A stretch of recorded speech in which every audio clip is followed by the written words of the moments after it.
창세기 36장 32절입니다. 그러므로 부르 아들 벨라가 에돔의 왕이 되었다. 그러므로 그 성읍의 이름을 딘하바이다. 디나바에 대해서 이렇게 적어놨어요.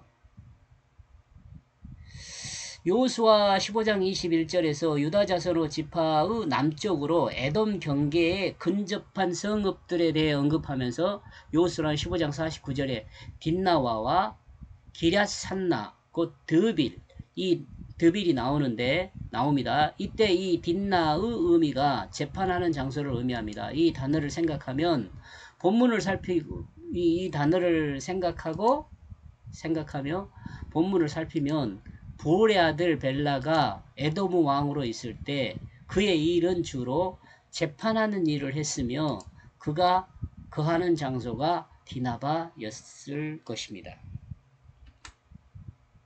왕이 하는 일이 주로 재판하는 일.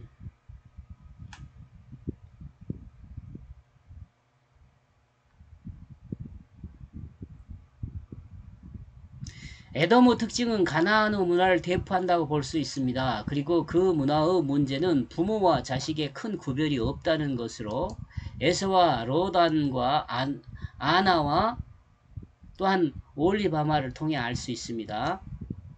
아마도 이런 일로 인하여 문제를 해결할 수 있는 재판이 필요했을 것이고 이 재판을 주관한 사람이 벨라였을 것이라는 생각을 합니다.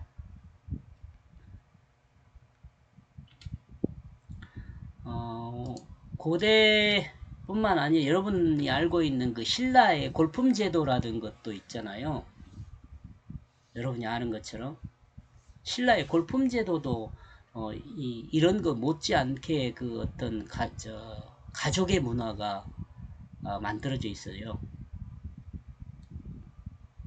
막 비판할 것만 아니고 그때 당시에 문화가 이랬다는 거죠. 이런 문화를 그 리브가는 싫어했죠.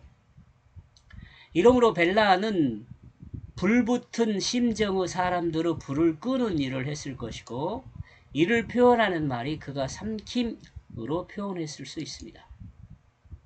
이와 같은 내용을 언급하고 있으면 에돔 문화와 이스라엘 문화를 비교하려는 의도가 있을 수 있습니다. 재물을 중심으로 한 사람들의 삶의 문화와 하나님 말씀을 붙들고 사는 사람의 문화를 비교하여 드러내는 하나님의 뜻일 수 있다는 거죠.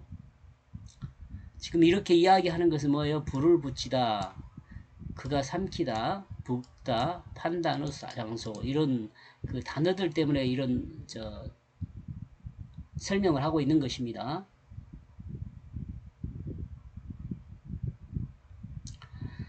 사람의 이름은 그 사람의 정체성을 드러냅니다. 그 사람이 어떤 사람이에요. 특히 성경에 기록된 이름은 그 사람의 삶을 대변한다고 볼 수 있습니다. 이런 점에서 성경에 기록된 이름을 통한 족보는 그 시대의 문화를 이해할 수 있는 내용이 되기도 합니다. 이러므로 에서 자손의 이름을 통해 우리는 에돔의 문화를 읽을 수 있습니다.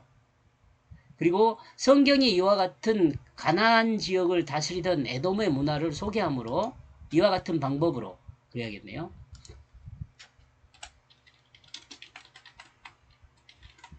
이와 같은 방법, 그러니까 이름을 통한 방법이죠. 가나안 지역을 다스리던 에돔의 문화를 소개하므로 가나안이 얼마나 타락해 있는지를 알 수 있도록 하고 있다고 보는 거죠. 창세기 15장 16절에서 하나님이 아브라함에게 아직 아모리 사람의 죄악이 아직 관영치 아니함이라고 말씀하시지만 그들의 문화는 이미 하나님으로부터 떠나 병들어 있음을 지적하는 내용이라고 볼 수도 있죠. 이 병들어 있는 내용을 언급함이 없지만 이 이름들과 족보들을 통해 이해할 수 있습니다. 가나안 죄는 물질 중심에서 드러난 인간 문화입니다.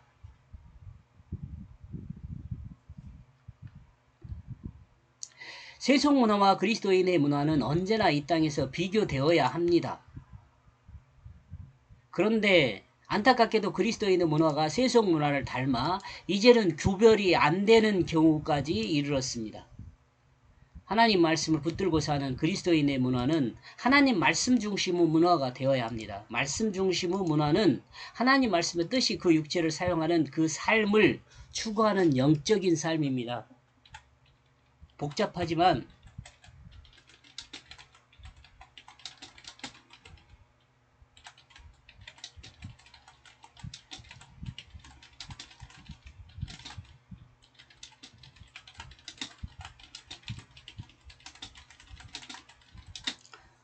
진실하고 거짓 없는 문화가 되어야 돼요.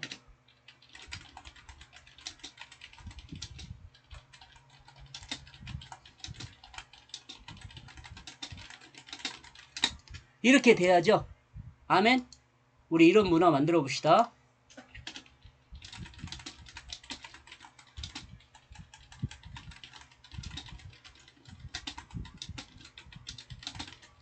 의무가 있습니다. 우리가. 여기까지 보겠습니다. 고맙습니다.